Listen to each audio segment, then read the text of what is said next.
మీ కుటుంబ శాంతి, ఆరోగ్యం, ఆర్థిక అభివృద్ధి కోసం రుద్రాక్ష మహాపూజలో తప్పక పాల్గొనండి. ఇప్పుడే నమోదు చేసుకోండి. నమస్తే, welcome back to Suman TV. Present మనతో పాటు ఉన్నారు ఫ్యామిలీ కౌన్సిలర్ రజనీ రమ్మ గారు. నమస్తే మ్యామ్. నమస్తే నవీన.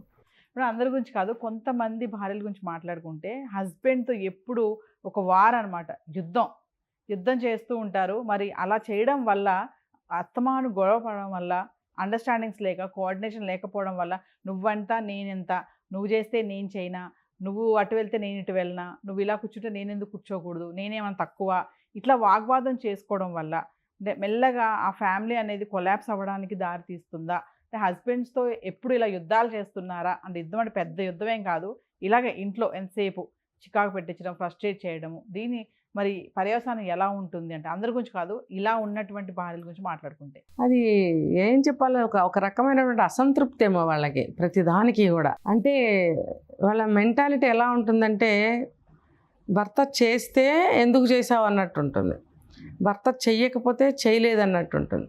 అంటే కొంతమంది భర్తలు సైలెంట్గా ఉండటం వల్ల కూడా వీళ్ళు రెచ్చిపోతారు.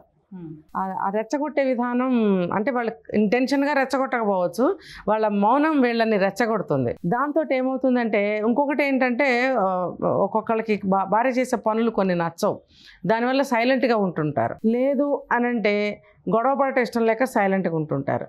అంటే భార్య గయ్యాళిదా అంటే కాదు, ఎవరు కూడా సహజంగా గయ్యాళీలు ఉండరు. పరిస్థితులు కొంతమందిని అట్లా తయారు చేస్తాయి.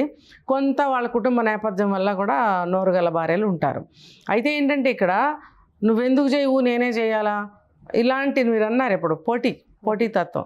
అంటే పోటీతత్వం అంటే పక్క నుంచి తీసుకుంటే సమానత్వం. ఇప్పుడు అన్ని పనులు నేను చేయలేకపోతున్నాను కదా, నాకు కొంచెం సహాయం కావాలి అని తెలియచేయటం ఆవిడకి చేతకాక నువ్వెందుకు చేయవు అని అలా అడుగుతుందేమో బహుశా. అలా అన్నప్పుడు మగవాళ్ళకి సాధారణంగా నేనెందుకు పని చేయాలి అనేది ఖచ్చితంగా ఉంటుంది. ఇప్పుడు మారుతున్నారు కానీ ఎంత మారినా కూడా లోపల వాళ్ళ స్వభావం అదే. పని అంటే ఆడవాళ్ళే చేయాలి, మేము ఎందుకు చేయాలి అని అన్నప్పుడు, మరి ఆడపిల్లలందరూ వచ్చి ఉద్యోగాలు చేస్తున్నప్పుడు వాళ్ళ శాలరీ కూడా మీరు కలుపుకొని ఇల్లు నడుపుకుంటున్నారు కదా, మరి ఆమె నేను ఎందుకు ఉద్యోగం చేయాలని ప్రతి ఆడపిల్ల ఇంట్లో కూర్చొని ఉంటే ఆ రకంగానే భార్య ఇంట్లో పనులు చేసుకుంటుంది. కానీ ఇప్పుడు భార్యలు కూడా ప్రతి ఒక్క అమ్మాయి ఉద్యోగం చేస్తుంది.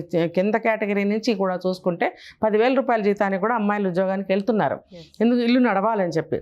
అలా ఉన్నప్పుడు ఇంట్లో భార్యకి సహాయపడటం అనేది తప్పు కాదు. కానీ వీళ్ళు మొత్తం ఇంట్లో పని బయట పని ఆడవాళ్లే చేసుకోవాలన్న భావంతో ఉండే అబ్బాయిలు కూడా ఉన్నారు. అది నేను కూడా తప్పని చెప్తాను. దానివల్ల ఏమవుతుందంటే భార్య అడగలేక, మౌనంగా ఉండలేక అరుస్తూ ఉంటుంది. కొంచెం పాత సినిమాల్లో కూడా మనం చూస్తుంటాం, రుసరుసలాడుతూ సామాన్లు బారేస్తూ ఉండేవారు పాత సినిమాల్లో.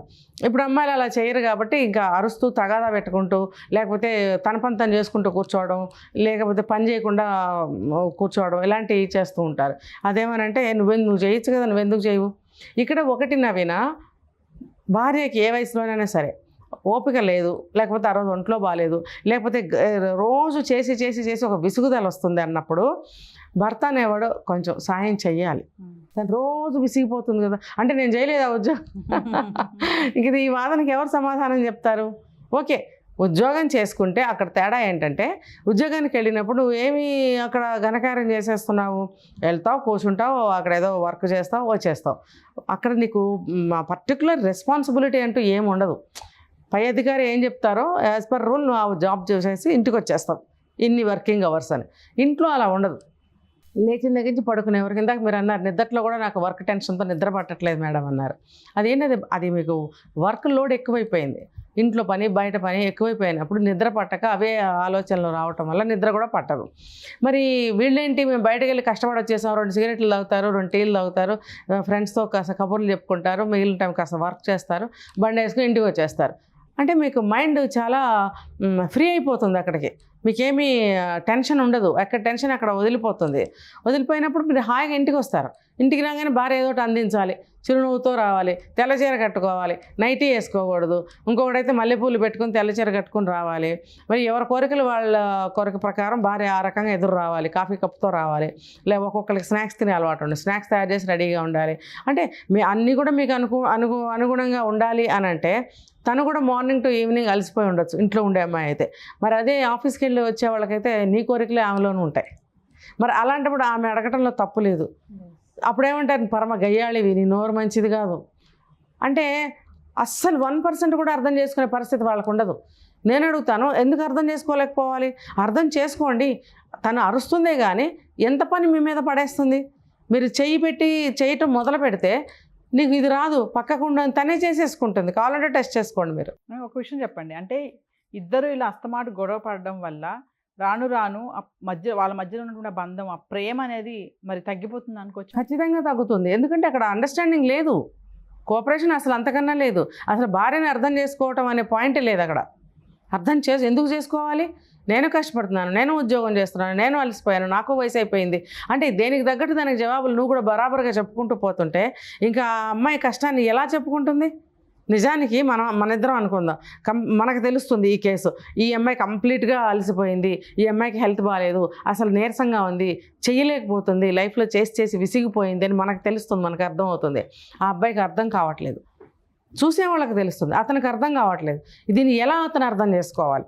ఇప్పుడు నలుగురు వచ్చి చెప్తే నువ్వు అర్థం చేసుకుంటావా? అర్థం చేసుకోలేవు. నువ్వే అర్థం చేసుకోవాల్సిన విషయం ఇది. ఇంకా కొంతమందికి వేరే వేరే వ్యవహారాలు కూడా పెట్టుకుంటారు బయట, అప్పుడు మానసికంగా కూడా ఈ అమ్మాయి కృంగిపోతూ ఉంటుంది. మళ్ళీ అరిస్తే అరిచిందంటారు. కాబట్టి ఇది ప్రతి ఒక్కళ్ళు కూడా, మనం ఒక వీడియో చేసాం దీని మీద, పెళ్ళి చేసుకునే ముందు తను కొంత మారాలి.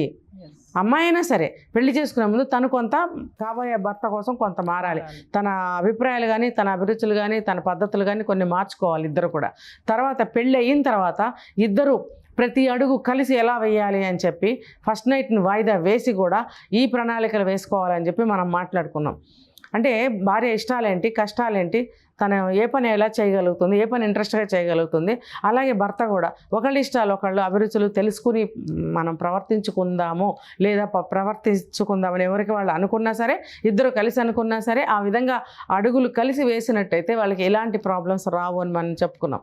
సో మళ్ళీ నేను అదే చెప్తున్నాను, అసలు ఆ అమ్మాయికి ఏమి ఇష్టం, ఆ అబ్బాయికి ఏమి ఇష్టం, పెళ్ళి అయిన దగ్గర నుంచి ఒకళ్ళ ఇష్టాలు ఒకళ్ళు కనుక్కుని అడుగులు వేసినట్టయితే చాలా వరకు గొడవలు రావు. ఇది భార్యకి గయ్యాళి అనే పేరు అంటించాల్సిన అవసరం కూడా లేదు. ట్యాగ్ ఎందుకు తగిలించాలి? మరి అలా అయితే భర్తకు కూడా తగిలించాలి. అలా కాకుండా ఇద్దరు ఒకళ్ళనొకళ్ళు అర్థం చేసుకోవటమే దీనికి ప్రధాన కారణము. రెండవది ఒక ప్రేమ కలిగి ఉండటము, ఏదైనా పొరపాట్లు జరిగినా సరే క్షమించటము, నలుగురిలో అనకుండా లోపల మనం మాట్లాడుకోవటము, ఇలాంటి కొన్ని విషయాలు పాటించినట్టయితే ఒకళ్ళొకళ్ళు గౌరవించుకోవాలి. ఫస్ట్ ఆఫ్ ఆల్ గౌరవించుకున్నప్పుడు గబుక్కన ఒక మాట అనేయలేం. భార్య అయినా సరే అనలేదు భర్తని, భర్త కూడా అనలేడు. ఆ మధ్యలో ఒక గౌరవాన్ని మనం పాటించుకుంటూ అర్థం చేసుకుంటూ ముందుకెళ్తే ఇలాంటి గొడవలు రావు అసలు. Thank you.